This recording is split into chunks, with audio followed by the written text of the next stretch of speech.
नमस्कार. मी प्रीती खंडार रेसिपीजमध्ये तुमचं अगदी मनापासून स्वागत करत आहे. आज पुन्हा घेऊन आलेली आहे काही टिप्स अँड ट्रिक्स जे आपले कठीणातले कठीण काम अगदी सहज आणि सोपे करेल. तर आपल्या ज्या आजच्या टिप्स आहेत त्या खूप अशा महत्त्वाच्या ठरणार आहे, म्हणून व्हिडिओ पूर्ण पहा. आवडल्यास चॅनलला लाईक, शेअर व सबस्क्राईब करायला विसरू नका. चला पाहूया आजची पहिली टिप्स. तरी आजची जी पहिली टिप्स आहे ती आहे अशा आलूबद्दल. आता बघा, बाजारात अशा आलू आलेले आहे, कारण आता शेतामध्ये नवीन आलू निघालेले आहे आणि नवीन आलू निघाले की त्याच्यावर अशी पतली अशी लेअर असते, जे आपण चोकरने जर काढायला गेलो तर ती खूप अशी जाड निघते. म्हणजे आलू जो आहे तो खूप असा बराचसा आलू त्या चोकरने निघून जातो. म्हणून आपण इथे चोकर न वापरता एक फक्त चमच्याने या आलूवरचे साल काढणार आहे, कारण हे जे साल आहे ते सहज आणि अगदी सोप्या पद्धतीने निघतात. तुम्ही नक्की ट्राय करा. आता तुम्ही ज्याप्रमाणे व्हिडिओमध्ये पाहता, मी एक चम्मच घेतलेला आहे आणि या चमच्यानेच मी हे साल काढत आहे. जर इथे मी चोकर वापरला असता तर बराचसा आलू हा वाया गेला असता. म्हणून नवीन आलू जर तुम्हाला कधी शिलायचा असेल तर चोकरचा वापर न करता फक्त चमच्याचा वापर करा. आणि हो, तुम्हाला ही पहिली टिप्स कशी वाटली कमेंट करून कळवायला विसरू नका. तर इथे आपण दुसरा पण आलू असाच प्रकारे शिलून घेऊया. इथे आपले आलू छान असे शिलून झालेले आहे. आता बघा, जी दुसरी टिप्स आहे ती आहे अशा लसणाबद्दल. आता रोजच आपल्याला भाजीमध्ये लसण हा टाकायचा राहतो आणि आपण जेव्हा भाजीत लसण टाकतो तेव्हा त्याला शिलणे किंवा त्याला निसणे खूप असं कठीण असते. म्हणून बघा, आज तुम्हाला छान अशी सोपी ट्रिक्स मी सांगणार आहे. ती कशी, तर ते समोर पाहूया. सगळ्यात पहिले जो लसण आपण घेतलेला आहे त्याचा समोरचा व मागचा भाग काढून त्याच्या पाकळ्या ज्या आहे त्या आपण वेगळ्या करून घेऊया. मी या चॅनलवरती नवनवीन असे व्हिडिओ घेऊन येत असते. जर तुम्ही माझे व्हिडिओ पाहत असाल, तुम्हाला माझे व्हिडिओ पाहायला आवडत असेल तरी देखील जर तुम्ही माझ्या चॅनलला सबस्क्राईब केलं नसेल तर प्लीज सबस्क्राईब करायला विसरू नका. आता बघा, हाताने शिलायला गेलं तर वेळ लागते, म्हणून आपण इथे गरम पाणी करून घेतलेलं आहे. गरम पाणी करून त्याच्यामध्ये आपल्याला ह्या पाकळ्या 1 ते 2 तासासाठी अशाच टाकून ठेवायच्या आहे. 2 तास इथं झालेले आहे आणि लसणाच्या पाकळ्या छान अशा मऊ झालेल्या आहे. आता आपण त्याला बघा, जेव्हा शिलायला जातो तेव्हा त्याचे जे साल आहे ते सहजरित्या खूप असे लवकर निघते. तुम्ही व्हिडिओमध्ये पाहू शकता, अगदी भराभर याच्यावरचे साल हे निघून चाललेले आहे. आणि जो लसण आपल्याला शिलणे खूप असं कठीण वाटते ते असं अगदी सहज आणि सोप्या पद्धतीने आपण शिलू शकतो. ही सुद्धा टिप्स तुम्हाला कशी वाटली कमेंट करून कळवायला विसरू नका.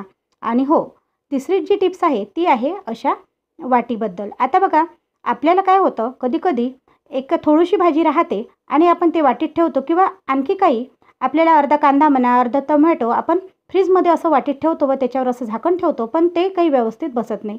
तेव्हा आपल्याकडे काचेची भरणी असते आणि काचेची भरणी फुटून जाते आणि ते झाकण तसंच पडलेलं राहते.